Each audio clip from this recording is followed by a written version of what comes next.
I just did if you can see behind me, look at the chaos. That's my kitchen. Can you see?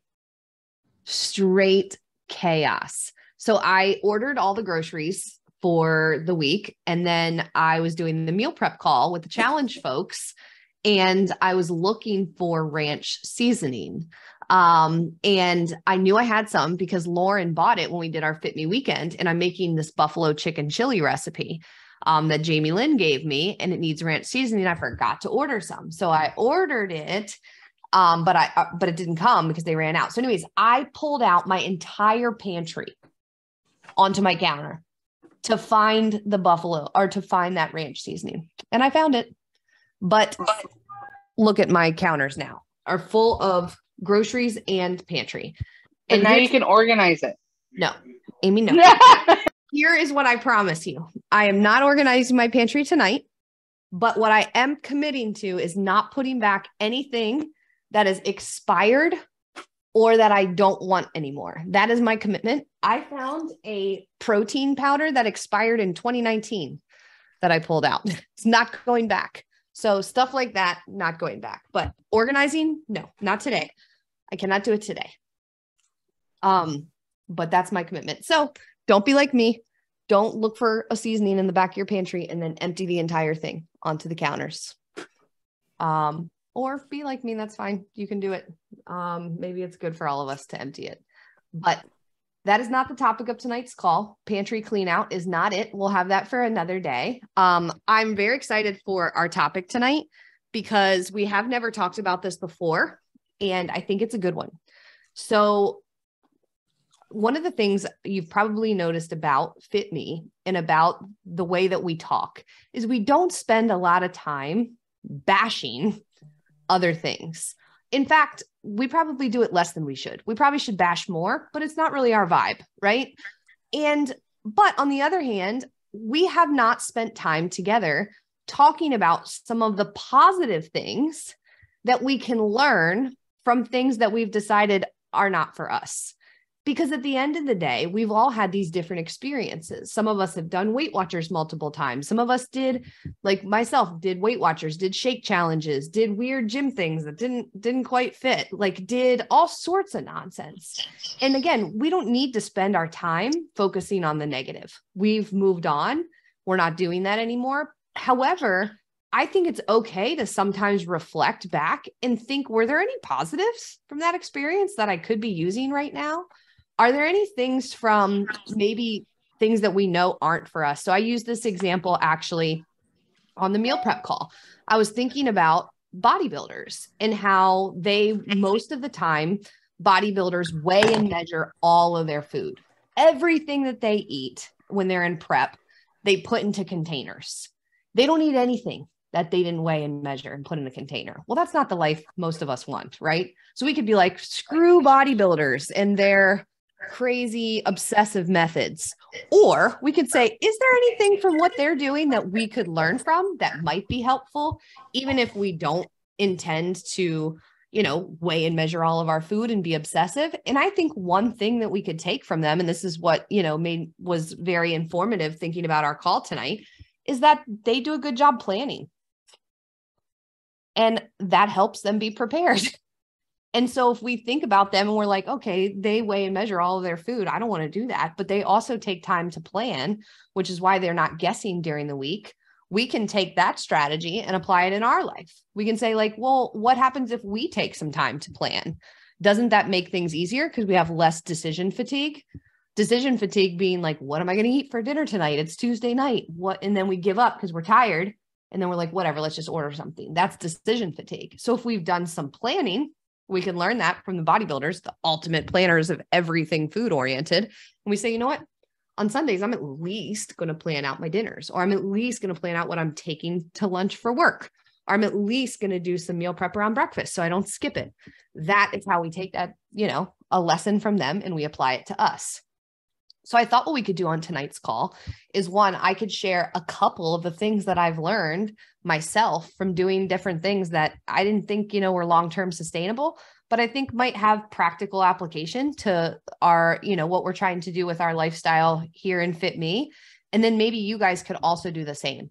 And what will be cool about this too, is if you look back at those seasons, now we can take them as lessons rather than losses. You know, the Fitme team, we actually do this every month. We have wins and lessons, which are things that we've learned from maybe stuff that didn't go quite as planned. But if we look back at those seasons and we can let go of sort of like the shame and like the bad feelings about, hey, I did this thing and it feels like a failure, or I wasted this money and blah, blah, blah. And we can just let that go and say, like, did I learn any lessons from that? And like, what of those lessons could I apply it to now? And so I want this one to be more of like conversational. Again, I started with the bodybuilder example. We're probably not going to want to weigh and measure all of our food and put everything in containers. That is not our sustainable lifestyle we're trying to create. But what we can learn from them is they plan. I have another thing that we can learn from bodybuilders. Bodybuilders are great at seasons. They are great at knowing this is a season where I'm going to be recovering. This is a season that I'm going to be focusing on building muscle. This is a season that I'm focusing on fat loss. They're really good at seasons. And I think we could learn that from them too. That's something that we can apply. Not every season can be a season you're focused on weight loss. Not every season should be one where we're trying to, push ourselves super, super hard in the gym. I know Coach Amy and I have had this conversation. She's just smiling right now. Not every season can look like that because life doesn't look like that. And so that's another thing that we can take from bodybuilders who are, instead of knocking them, we're just going to learn from them. We're going to take what we want and apply it to ourselves. I'm going to go with Weight Watchers. That'll be the one I want to share. Okay. Because I know a lot of us have this shared experience. And I personally had a lot of sort of like shame or bad feelings around it. I feel like I wasted a lot of money. I also felt like I was embarrassed a lot when I went there. Sometimes I feel embarrassed even telling that story, but there were some things that I learned in that season that I could still apply to my life now and that you guys might be able to apply. And so I thought I would share one or two of those from that season. One of the things that I learned from Weight Watchers that stuck with me is this concept of like bites, licks, and tastes. Did anyone learn that at Weight Watchers? Am I the only one? It's the idea that like we could have our meals planned out really well and be eating really, really well throughout the day. But if we're taking little bites, licks, and tastes of things that we're making, especially if you have kids or if you're someone who cooks and you're like, let me try this, those actually add up. And that's true. I learned that at Weight Watchers. That is very true. They're not insignificant. You're making a peanut butter and jelly and you have a bunch extra on the spoon and you whack it down. That's not nothing. You're doing, you're preparing the kids' lunches. They didn't eat it all. You're like eating the leftovers. That's not nothing. It adds up. I learned that from Weight Watchers, actually. Another thing that I learned from Weight Watchers, and this is a weird one, is that sometimes having some gear in your kitchen can be helpful. So I remember buying all the gear, right? The food scale, the like Weight Watchers this, the Weight Watchers that, and it felt weirdly motivating, right? Because you bought all your stuff and that helped you stay on track. Well, the thing is that some of that stuff was dumb, but that feeling's not dumb. When we prepare and we have the stuff that we need and we have it at our kitchen in arm's reach, well, we're probably going to be more likely to use it. And so, for example, just having some measuring cups you like. Do you know where your measuring cups are? If not, like maybe you should get some that you like. That can be some of your gear. Maybe it helps you like remember portion sizes from time to time. Like, hey, let me just grab that quarter cup when I haven't measured out this in a long time. Let me just see.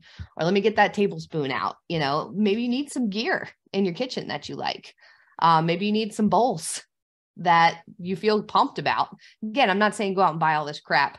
I'm saying that was one thing that I learned that I feel like was a positive. That feeling of having the stuff that I need to be successful and having it easily accessible. I feel like I remember that. I learned it from Weight Watchers as a positive. So I want to give you guys the opportunity. Again, we are deliberately thinking back to things that we know didn't work for us, that weren't sustainable. We're not going to waste any time thinking about the negatives. It doesn't help us. Instead, let's pull some positives. Let's pull some lessons from things from our past. Diet history, maybe even things that you thought about doing that you looked somewhere else and you're like, that's not for me, but I can see that thing, you know, and I could apply that. Does anybody have one that they want to share? I have a few. Okay. So one of them is like choosing your treats. Weight Watchers, like you would kind of plan out, like you said, like planning out with bodybuilding, but you plan out your week too. And I remember buying the stupid pre-packed snacks, so I would have all those snacks. But I do similar without the pre-packaged stuff, you know, like I plan out what snacks am I going to have throughout the day and have them ready. And so it's similar, it's just not the pre-packaged. And then the scale. So you would weigh weekly at the same time every week. And so being consistent, sorry, it's so loud in my house all the time. Being consistent with when you're going to weigh. If you're going to use the scale as a form of measurement, being consistent with weighing for a longer period of time rather than just a week or two. Miscellaneous weigh-ins. Yeah. Yeah, those are two good ones. Some lessons. Anybody else have any?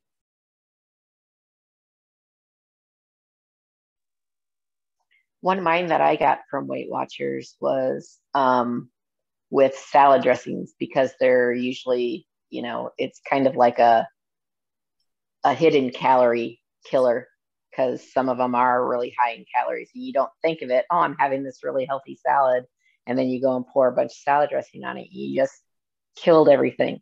So what I learned from Weight Watchers is always get your salad dressing on the side, and then you dip your fork in it, and then you get your bite. So that way you still have the taste of the salad dressing with every bite of salad, but you're probably using 1/10 of the amount of salad dressing that you would normally put on if you drizzled it on your salad. That's a great one. That actually reminded me of another one that I learned.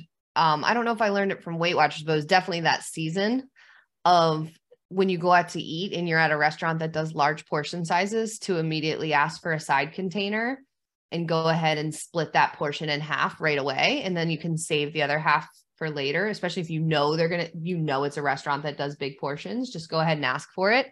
That Julie, yours reminded me of that.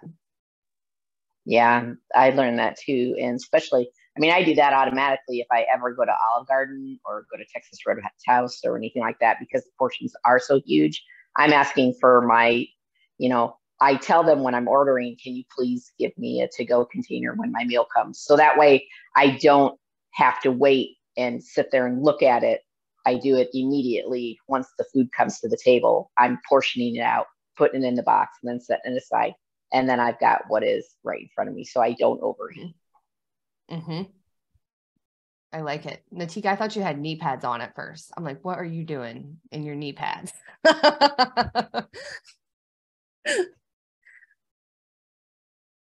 Who else has one? Again, this can be from the exercise category. It can be from past diets. It can be from things that you, again, maybe you followed for a long time and then you're like, wow, this is not it. You know, what are some lessons that we can take from those experiences that we could share with each other? Well, another one, when you said workouts, HIIT workouts, and how you can get that really high intensity workout with a shorter workout. I used to do like 5 a week though. So not doing that, but utilizing HIIT for that high intensity if you have a shorter amount of time. Like, yeah, I like that one. Do you need to do HIIT every day? No. But if you're in a pinch and you need a little burn, that's a really good one.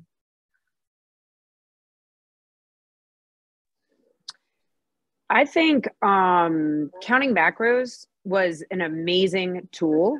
I learned so much about what is in my food, you know, like proteins, fats, carbs, even fiber, you know, sugar. I just learned a lot. And I think at the time I was definitely using it for body composition changes. But now when I've like calibrated at different times, just logged my food just to see about how much I'm eating, because I hadn't done it in a while. I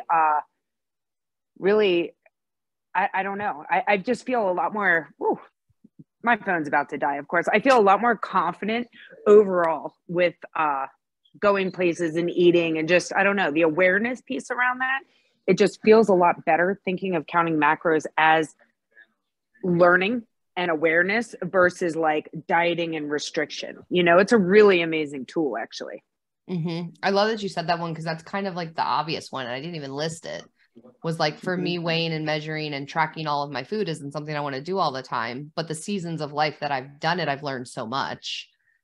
And it's a really good lesson of like, man, I had no idea that that's what was in there. Or I had no idea how much fat was in avocado. I had no idea that, you know, there's fiber in berries. Like, those are the things that you learn.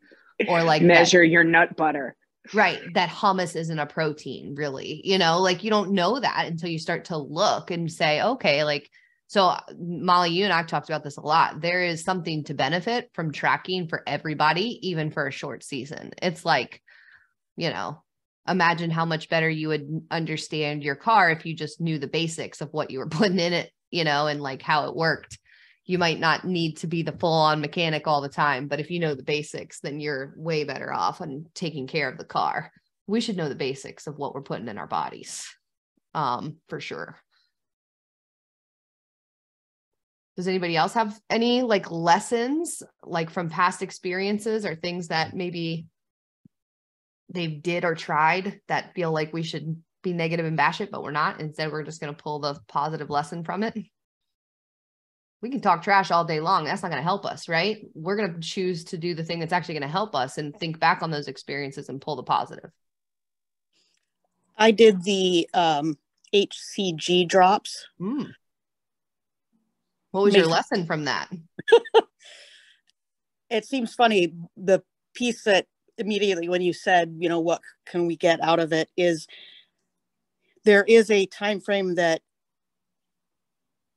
it's maintenance, but what I learned is it takes time for your body, because you do X amount of so long, and of course the weight loss is like dramatically fast, which is the bad part. But there's they have a 21-day maintenance phase before you either go into another round or work into like life maintenance.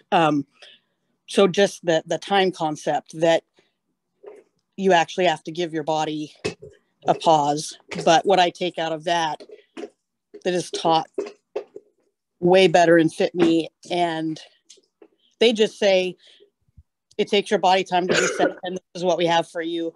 They, you know, but Fitme teaches us like your metabolism classes and just everything we learn is we get in more in depth as to why it takes time, so that you can mentally absorb that it really does take time, and we can't shortcut that.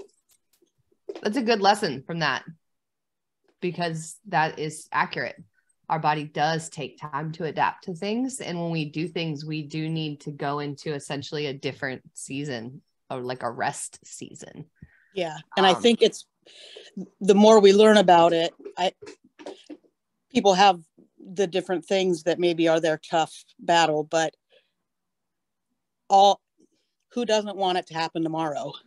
You know, we all do, but the more we hear it takes time, that's the natural way for your body. The more different ways we hear it, it helps it set in. Because I still see some of that stuff, and it's not that I have any desire to go try it, but I just think, wouldn't that be nice? But I know it's not. It's just not an option. Like you said, for sustainable. Right. I have one from the season of my life where I was doing the multi-level marketing shake challenge. And this whole concept was that you drank a shake for breakfast, a shake for lunch, and then you ate a normal dinner. So you guys do the math. That's not a lot of food, not sustainable. And it was also something where you were supposed to sell it to other people. And I could look back and think of the negatives around all of that, or feel bad about it. But instead, one of the positives that I took away from that was putting myself out there to meet other people who were doing this too. That was one of the things that I learned, was that you can meet people everywhere who are potentially looking for help with this. And I remember thinking that at the time, like, oh, I was supposed to sell this to some stranger on the street. That was what they were like teaching, you know, everybody is somebody you could sell this to. But now I think about it, the lesson that I learned is like, maybe everybody's somebody you could invite on a walk, or who might need like a little help at the grocery store because they look confused, or that you could invite to join you to do something. Like, it's the put yourself out there and talk to people. That's my lesson from that season.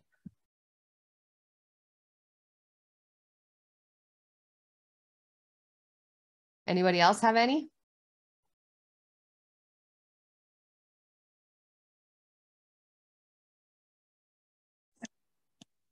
I just shared that I love that how you're reframing it, because some of the stuff that you've said, I remember those from Weight Watchers, but I never looked at them as actual lessons learned. It was just all, I associate Weight Watchers with failure, period. So it was a good talk to kind of reframe some of the positive things that they did teach. Mm-hmm. We can think about that with people too, to be honest. Like, we might have had an experience with a coach in the past, or a trainer maybe who was like off the deep end, and we're like, that whole experience was crap. But then we might be able to think back and be like, oh, there's some lessons that I can learn from that, you know, that teacher, that coach, that whatever, that I can still use that piece. My challenge, the way that this becomes your target for the week and not just something that you're thinking about right now as we're talking about it, is I would love for everybody in Fitme to look back onto something that they would maybe consider to be one of those like, quote, failure things, or the, you know, throw it all out, that was all terrible, and think back on it and pull a lesson. Intentionally do this exercise of reframing some of these things from our past and take a positive lesson that you can use now, or that maybe you're using now, but you just didn't really attribute it to that. And again, that helps us let go of those things, and helps us look at everything that we're doing as an opportunity for a lesson. Nicole wrote in the chat, Weight Watchers taught me portion control, and I can eat large portions of food, so I had no concept of portions. That's a good one. Yeah, that's a really good one. Anybody else have any before we wrap up? We have a brand new person on the call. I think this might be Stacy's first call. So Stacy, you don't have to unmute or anything, but I just wanted to tell you, I see you here and we're pumped that you're here. And hopefully you got something out of this, if this was your first Fitme family meeting. And happy Veterans Day. I like the thumbs up. Perfect. Ooh, Nicole wrote, the cabbage soup diet taught me how functional fiber is. Good one. Good one. I like it. We can do this all day. Once we get going, it's really helpful. Like, I can think of things I learned from doing Whole30. I'm not planning to do Whole30 the rest of my life. I can think of things I learned from doing paleo. Not planning on doing that the rest of my life.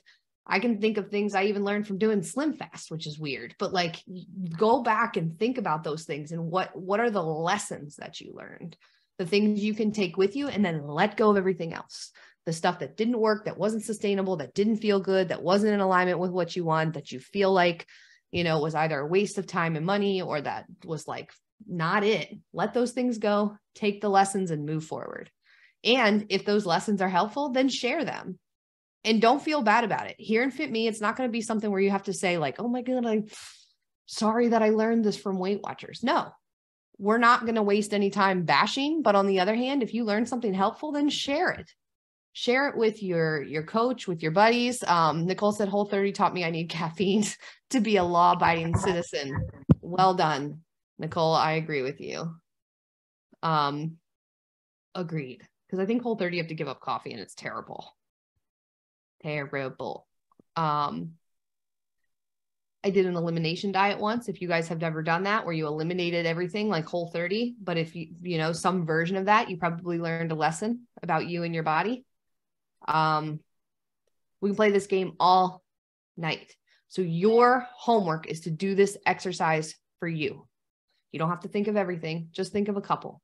And if those lessons are helpful and you think that they would help someone else, then share them. If not, write them down for yourself. This is a good, like, write it down exercise, to be honest. And I think that's it. Does anybody have any questions or anything before we wrap up? Hello, it's Stacy. There you are. Hey. I was having technical difficulties with the settings on my phone. Sorry about that. No, you're totally fine. Welcome. Hey, thanks. I just wanted to say it's great to be here. And I don't have any lessons to share, but just super happy to be here. So thanks. I'm finding, yeah, so totally finding the Marco Polos super helpful, and these calls, and I just am lacking time to respond. So, but I'm here with you guys, and I appreciate it. And thanks for everything. Awesome, Stacy. Yeah, you just made me think of some Navy lessons, actually. So I'm sure I'm sure you got some Air Force lessons around fitness and nutrition. Balanced diet. There. Balanced diet and variety. That would be my lesson from the Air Force Academy and a couple of seasons of life. So that's not very specific, but important, I think. Yeah, that's a good one. Sweet, guys. Well, it's great seeing all of your faces. Have a phenomenal week. We are doing another masterclass this week. So if you'll see all of the stuff for that. It's on the 5 habits that you need to change your body and your life. These masterclasses are obviously, we welcome everyone who is already a Fitme family member, a client to come, but these are a great way for people who don't know anything about Fitme to sort of hear something and get something they can use. And so my ask is that if you have people in your life that you think would benefit from that masterclass, then share the link with them. You'll see it. We'll post it everywhere this week. You cannot miss it. It will be on Instagram. It'll be in the Facebook group. But if you have somebody who you think would benefit from that free talk, then invite them because that is this Thursday. Sweet. You guys have a fantastic week, and I will talk to y'all later. All right. Bye.